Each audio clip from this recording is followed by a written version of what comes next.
Olá amigos, amantes e apaixonados por orquídeas, sejam todos bem-vindos ao canal Orquidicas. Pessoal, vamos continuar então esses nossos vídeos sobre curiosidades do mundo orquidófilo, essas pequenas informações que às vezes a gente não recebe com tanta facilidade. Ou a gente consegue com a experiência e com alguns amigos que passam isso pra gente, às vezes em livros, mesmo na literatura, é um pouquinho complicado da gente encontrar algumas peculiaridades sobre as orquídeas, tá? Eu terminei o vídeo anterior explicando a diferença o que faz a diferença no preço das orquídeas quando a gente vai comprar, falando especificamente das valquerianas, quanto às suas cores, as suas formas, o que faz ela ter a possibilidade de alcançar um pódio numa exposição, mas foi para ilustrar para vocês, porque eu sei que tem gente que chega nas exposições ou vai comprar uma planta e não entende por que dessa diferença tão grande, às vezes, entre uma planta ou outra, mas essas características de forma, cor e tamanho da planta que fazem essa diferença, que definem o quanto vale ou não uma planta, ok?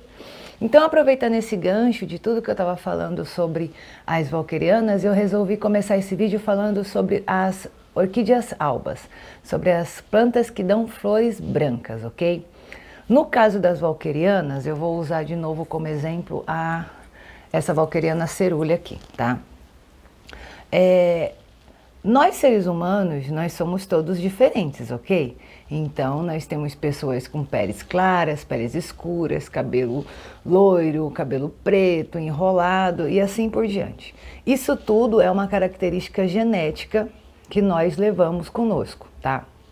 Sabe quando fala assim que parente não pode, às vezes o pessoal fala assim, tu não pode casar com um primo, porque vai dar problema, não pode se envolver com gente muito próxima assim, porque você vai nascer uma criança com problema.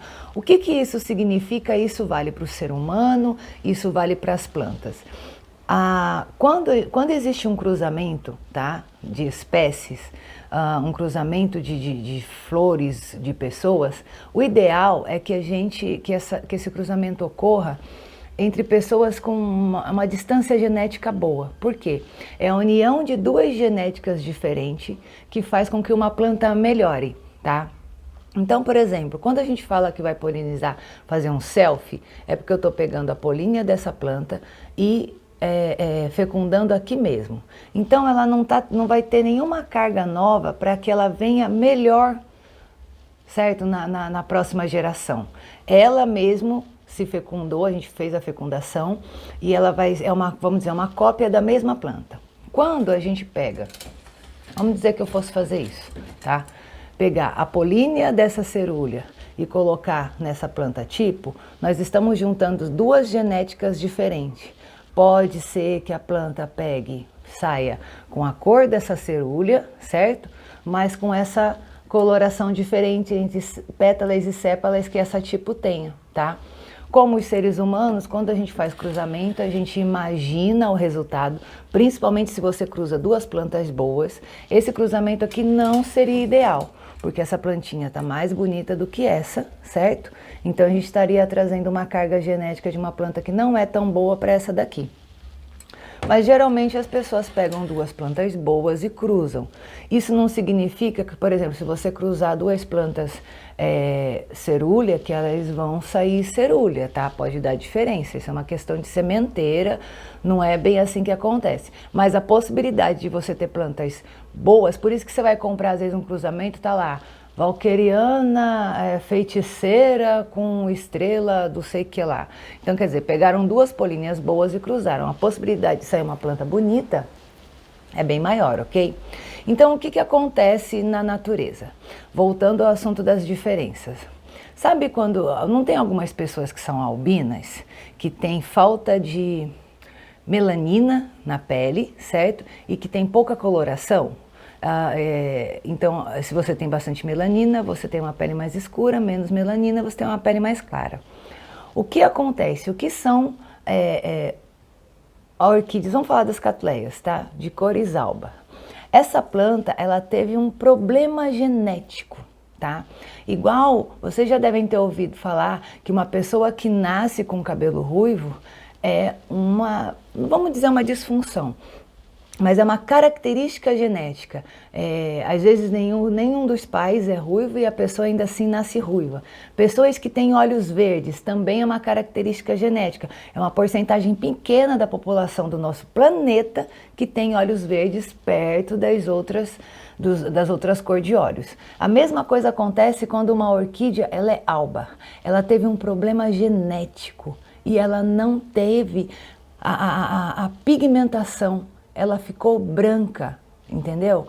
Então, ela foi cruzada, ela cruzou lá duas valquerianas, tipo, por exemplo, e aí saíram lá 50 plantas tipo e uma saiu branca, porque ela teve, vamos falar assim, ela teve um probleminha genético e a melanina dela não ativou. Então ela ficou branca.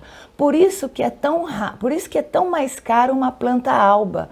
Entre 1000 plantas, às vezes 5.000 plantas, sai uma alba, tá? Por isso que elas são mais caras.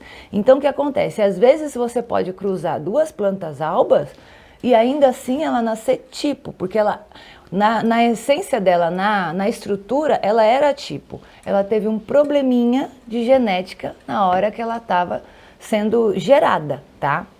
Então, necessariamente cruzar duas plantas albas não sai uma outra planta alba, tá? Mas pode acontecer também. A probabilidade é muito maior de que elas, em vez de passar as características boas delas, elas passem, vamos dizer, esse erro genético e a planta saia alba, ok? Mas o que acontece? Vamos falar de uma espécie em específico aqui. Eu estava falando das valquerianas. Então, a valqueriana, quando ela é alba, ela é mais cara, porque ela é rara. Ela teve um problema genético, tá? Albensis, a mesma coisa. Já cerúleas e tipos são condições comuns das espécies. Mas vamos falar aqui de uma outra planta alba. Essa daqui é uma ceológene intermédia, tá? Essa planta não passou por esse processo que eu falei para vocês, de ter tido um problema, um erro genético e ter ficado branca. A espécie dela é essa, ela é branca por natureza, tá? Então toda ceológene intermédia vai ser branquinha com esse labelo amarelinho, tá? Isso é dessa planta. Deixa eu ver uma outra aqui. Esse dendróquilo, esse algumatum, tá vendo? Esta planta é branca por natureza, ok? Ela não teve nenhum problema genético, tá? Então, as flores dela naturalmente são brancas. Deixa eu ver. Vocês estão ouvindo o barulho? Eu trouxe todas as orquídeas floridas para cá. Estou fazendo os vídeos e tem uma euglóssia aqui do lado, se acabando, se deliciando na Mormodes que está florida aqui. Se ela não saísse do lugar, eu pegava aqui para mostrar para vocês, tá? A coisa mais linda, ela tá voando aqui do lado, tá? Então eu mostrei a ceológene, tá? Mostrei o dendróquilo e vou mostrar para vocês, meu angrecum, eu sempre falo errado o nome dessa planta. Sesquipedale, tá? Sesquipedale. Olha que linda essa planta, tá vendo? Essa planta é branca, ela é alba por natureza. Olha quanto botão tem aqui para abrir, tá? Ela é alba por natureza. E tem um outro, angrecum aqui. Lindão. Que também é albo por natureza, tá? Então, por que eu estou tocando nesse assunto? Da mesma forma que a gente discutiu a estratégia das plantas em terem cores, né? Quando elas florescem, ela tem um rosa assim forte, para que no meio da vegetação, imagina uma floresta fechada, tudo verde, de repente, pá, tem uma floração cor-de-rosa ali no meio. Isso faz com que as abelhas e os polinizadores em geral, tem passarinho que é polinizador, tem formiga que é polinizador, encontrem essa planta com mais facilidade na natureza. As braçávolas, por exemplo, a perrine, a tuberculata, são plantas brancas por natureza. Mas por que então? Se eu acabei de explicar que é melhor ser rosa, tá, na natureza, para que as abelhas encontrem, por que essas plantas então são brancas? Qual que foi o problema delas? Problema algum. Se vocês têm esse tipo de planta em casa, principalmente braçávolas, os angrecums, O que que acontece? Você pode reparar que à noite o perfume delas fica muito mais intenso, fica muito mais forte. Vocês já repararam nisso? O perfume das braçávolas à noite é a coisa maravilhosa. E por que que elas têm? Elas têm essa maior intensidade de perfume à noite e que elas são totalmente brancas. Porque elas decidiram não concorrer com a quantidade de planta tipo que tem na natureza. Elas iam ficar para trás, você vê. Essa florzinha, atrativamente, certo? Ela tem menos atrativo do que essa. Se você fosse uma abelha e falasse, ah, tô atrás de pólen, onde você iria entrar? Então, apesar dela ter mais flores no cacho, visualmente ela é menos atrativa. Então, as orquídeas que na sua espécie, na sua evolução, ficaram albas, são plantas que acontece o quê? São polinizadas por insetos noturnos. Olha que legal. Então, o que que acontece? Essas plantas, aí você troca a imagem. Imagina na escuridão da mata, ok? Com luz da lua, com pouca intensidade de luz, aí você enxerga no meio da mata essa floração linda branca. Se você é um inseto polinizador, para onde você vai? É óbvio que você vai para cá. Já essa planta aqui no escuro, ela não é visível, ok? Então, as plantas albas, elas, vamos dizer, criaram esta estratégia para não concorrer durante o dia com os polinizadores das plantas que são mais atrativas e elas têm um cheiro, quer dizer, então o perfume delas já ajuda a guiar esse polinizador e esse polinizador vem à noite, que às vezes são mariposas, pequenos, como é que fala? Pequenos mosquitos, pequenas moscas, morcegos. Morcegos também são polinizadores, então as plantas albas, por natureza, certo? Elas exalam um perfume muito mais forte à noite para que esses polinizadores noturnos, que não têm uma boa visão, eles as enxerguem no meio da mata, são guiados pelo seu cheiro e consigam fazer as polinizações. Não é incrível isso? É muito, muito, muito legal. Você vê, imagina no meio da mata. Essa daqui é uma airanges. Imagina no meio da mata, vamos dizer que fosse durante o dia. Olha que concorrência desleal. Para onde você acha que a abelhinha vai? Certo? Mas, à noite, essa plantinha branca e exalando o perfume dela, ela tem muito mais possibilidade de ser polinizada, certo? Do que durante o dia concorrendo com todas essas cores maravilhosas. E a gente não pode esquecer que nós temos muitas flores na natureza, não são só as de orquídeas, ok? Agora, olha que legal. Isso aqui, eu não sei se vocês lembram, quando eu estava na exposição de Campinas, o meu querido amigo Rodrigo Aragão tem uma explicação muito legal sobre os angrecums. Então, o que que acontece? O angrecum a gente reconhece por esses apêndices, vamos chamar assim, que são característicos de todas as flores de angrecums, tá? Sejam eles grandes como esse ou menores. E aí o moço que descobriu a espécie falou que ele era polinizado por um inseto que tivesse uma língua tão grande a ponto de descer por todo esse apêndice. Na época que essa pessoa descobriu isso, ele foi, taxado como louco, que ele tiraram muito sarro da cara dele, ele virou chacota no meio científico. E anos depois foi descoberta uma mariposa, como se fosse uma borboleta que tem uma língua grandona, que tem esse tamanho, e ela que chega nos angrecums e alcança profundamente dentro desse apêndice e consegue fazer a polinização. Então, a natureza é perfeita, gente. Tudo tem o seu propósito, tudo tem sua função. A gente nunca pode esquecer disso, tá? Então, fica essa dica para você que às vezes não entende por que que uma planta é branquinha. Essa planta, ela quer ser polinizada por mariposas, por insetos noturnos. Tá vendo? Ó, que mesmo esse angrecum, ele tem um apêndice. É uma flor menor, deixa eu ver se eu consigo mostrar para vocês. Tá vendo? Ele tem um apêndice aqui, ó. Então, existe um inseto específico que poliniza essa planta, entendeu? E eu acho isso tudo muito, muito, muito legal, muito interessante, tá? Então, por isso, as plantas têm as que têm cores, elas vamos dizer, na sua maioria são polinizadas à noite, durante o dia, porque as cores delas se destacam na natureza durante o dia, e as que têm flores brancas geralmente são polinizadas à noite, e por isso os perfumes delas se intensificam, tá?